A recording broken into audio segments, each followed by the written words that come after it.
Nous allons passer la journée à aborder à peu près tous les sujets qui portent sur la cybersécurité des infrastructures industrielles.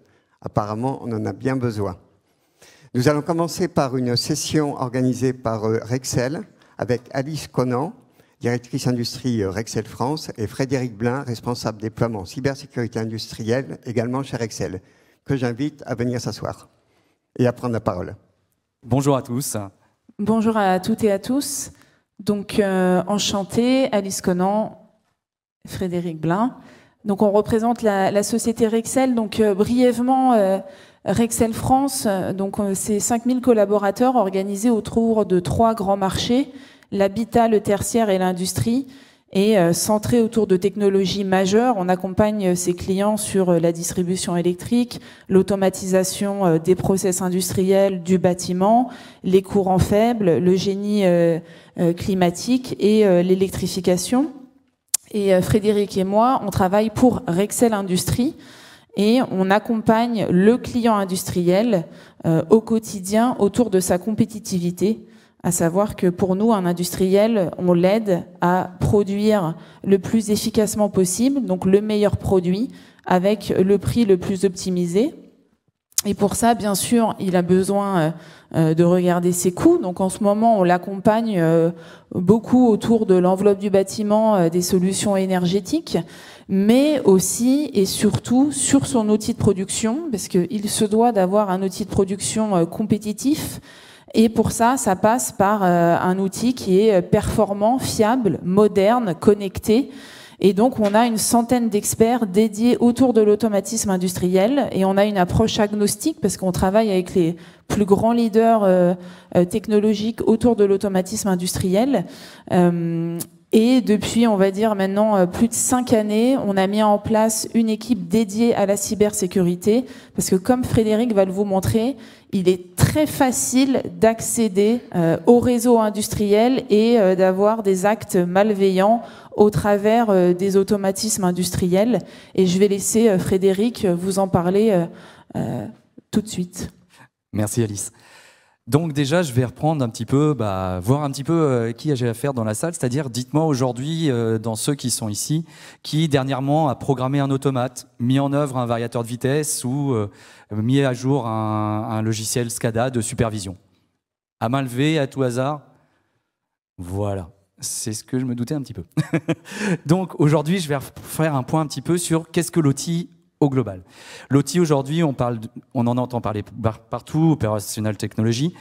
Ça va toucher les automates programmables, la partie variation de vitesse, les SCADA, les logiciels de gestion, et on va trouver ça dans différents points de l'usine, que ce soit sur la partie automatisme même du bâtiment, dans la distribution électrique, dans la production d'énergie, la gestion de traitement d'eau potable, d'eau usée. Bref, aujourd'hui, l'automatisme et la partie OT se retrouvent dans tous les domaines. Point important aussi, si je reprends le panorama de l'offre de la cybermenace 2023 de l'ANSSI, les entreprises qui sont le plus touchées aujourd'hui par des ransomware sont aussi celles qui utilisent, entre guillemets, beaucoup d'automatisme, puisqu'on va retrouver des TPE, des PME, des ETI, des collectivités territoriales et aussi des entreprises naturellement stratégiques. Dans tous ces domaines, vous voyez que le pourcentage d'attaques est énorme. Et surtout, quand on parle de rançon logiciel ou de ransomware, ça peut impacter aussi énormément la production, puisque si je bloque un logiciel de supervision, je ne peux plus commander ma ligne. Donc, point important, c'est ça.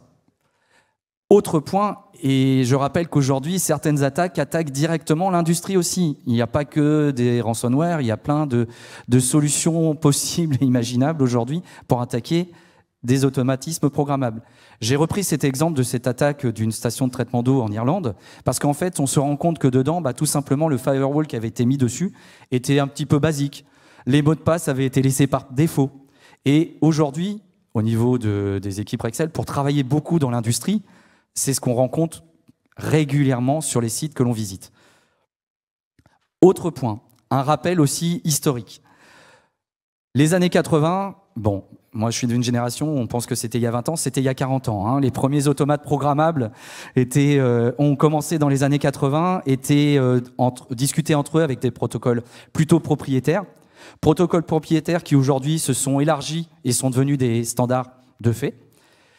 Et aujourd'hui, on va trouver ce genre de réseau en 2020 où vous allez avoir des capteurs, des automatismes, de la supervision, des éléments qui remontent même jusqu'au cloud. Pourquoi? Parce qu'on a besoin de monitorer, par exemple, pour l'énergie, on a besoin de prendre la main à distance, on a besoin de piloter et d'optimiser la production. Sauf que ça, si je vous montre ce schéma-là, c'est ce que j'aimerais moi aujourd'hui trouver dans l'industrie. Aujourd'hui, quand on travaille l'industrie, si je fais une cartographie ou un inventaire de réseau, ce réseau, en général, il peut être à plat. Il peut ne pas être cloisonné par rapport à l'informatique. Donc, voilà. Il faut aussi être réaliste par rapport à ce qu'on peut trouver aujourd'hui dans l'industrie. Autre point où je voulais attirer votre attention aujourd'hui, quand on parle de matériel industriel, on s'imagine un automatisme basique avec quelques éléments dedans.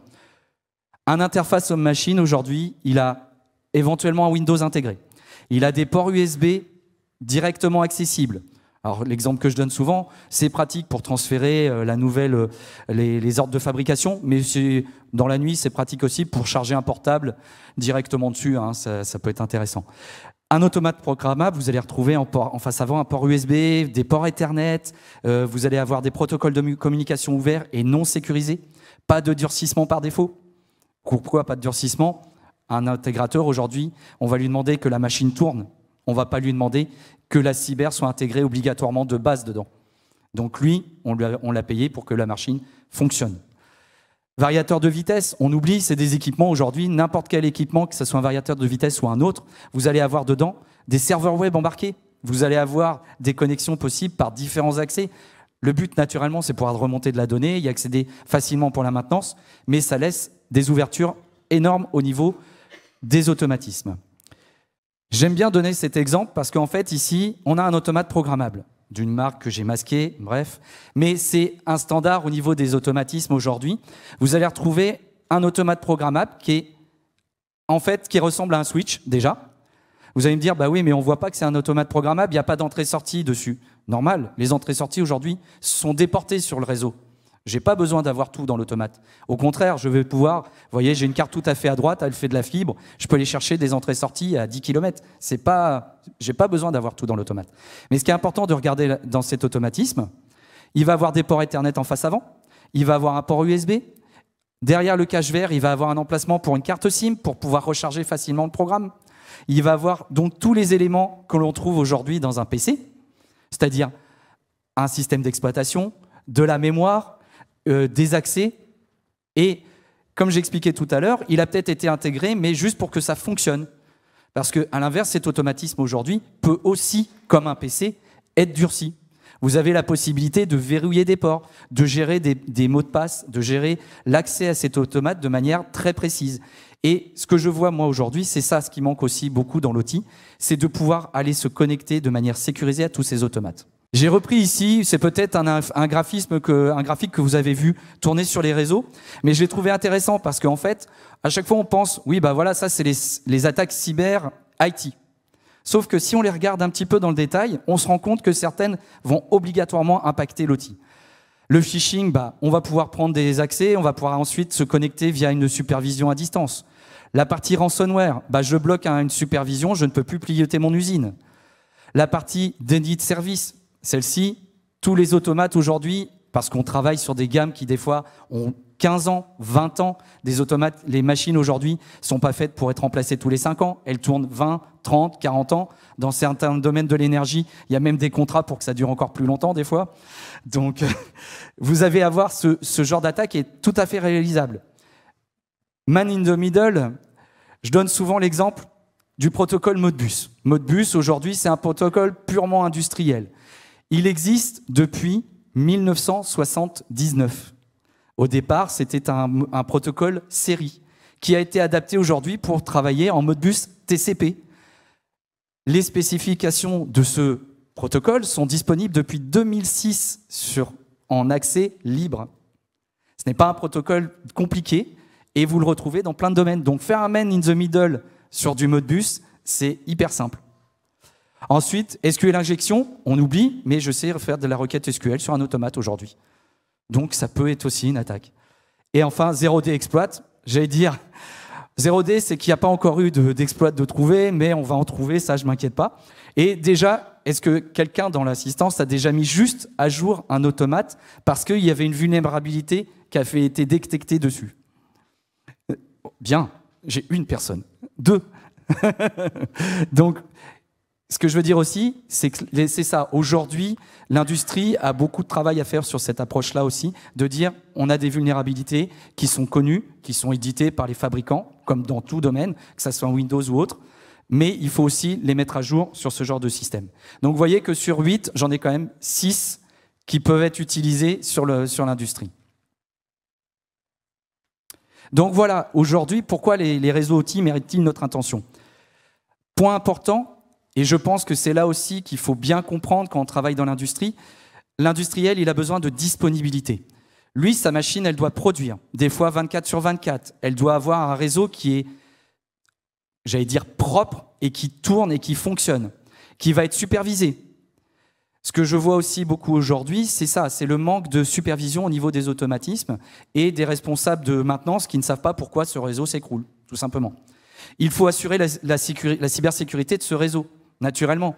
Mais ça va en découler d'office. Pour connaître la disponibilité, on va faire une carto. Une fois qu'on va avoir la cartographie, l'inventaire du site, on va pouvoir mettre en place la sécurité qui va avec. Et point important et non négligeable, l'accès distant aux automatismes. La maintenance se fait beaucoup à distance. Le pilotage des équipements se font et il y a de la prise en main qui se fait énormément à distance. Dans notre démarche, aujourd'hui, nous, on travaille sur le framework NIST. Donc, ça va être naturellement, et c'est un gros point de travail aujourd'hui dans l'industrie, identifier, savoir ce qu'on a sur le réseau. Les réseaux industriels se sont développés au fur et à mesure des années. Vous n'avez pas une usine qui est sortie des fois avec tout le réseau fait. Vous avez une machine qui est arrivée, une autre qui s'est installée, une autre qui a été raccordée, et puis on a fait pour que ça fonctionne. Un présentateur de l'année dernière avait dit « Une machine dans l'industrie, elle tombe en marche ». C'est un peu ça. Une fois qu'elle est en route, on ne va surtout pas toucher, on va la faire continuer de fonctionner. Donc, identifier les équipements, c'est le point primordial sur les installations. Cartographier, vérifier les expositions. Ensuite, naturellement, le reste va être une démarche habituelle, c'est-à-dire protéger, vérifier les droits d'accès, mettre des mots de passe où il y en a besoin, détecter ensuite les activités suspectes, réagir, mettre en place des plans de crise avec l'outil. Ils ont déjà des plans de crise pour quand il y a une machine qui tombe en panne. Ascension-les sur la partie cyber. Et enfin, tout ce qui est restauration.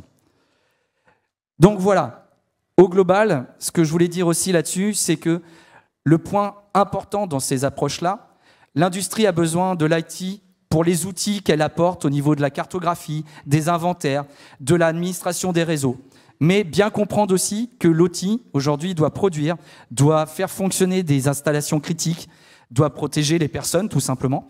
Et donc, le lien entre ces deux éléments est primordial. Mettre en place des plans d'action pour cybersécuriser des installations n'est pas juste de dire « j'ai mon réseau IT ici, je mets un firewall et l'outil, il se débrouille ». C'est pas... Je rencontre encore beaucoup ce genre d'approche. Donc, l'idée, c'est vraiment de dire « je vais travailler cette solution pour que ensemble, on travaille. Si j'ai une mise à jour de firmware ou ce genre de choses, je me mets en lien avec l'Indus et je profite de ces arrêts. » Donc, voilà. Je vous remercie pour votre attention sur cette première présentation du InCyber. Je vous invite à nous retrouver avec mes collègues experts dans le village CFI, au stand E1 14. Nous pourrons échanger plus longuement sur tous ces sujets. Merci encore.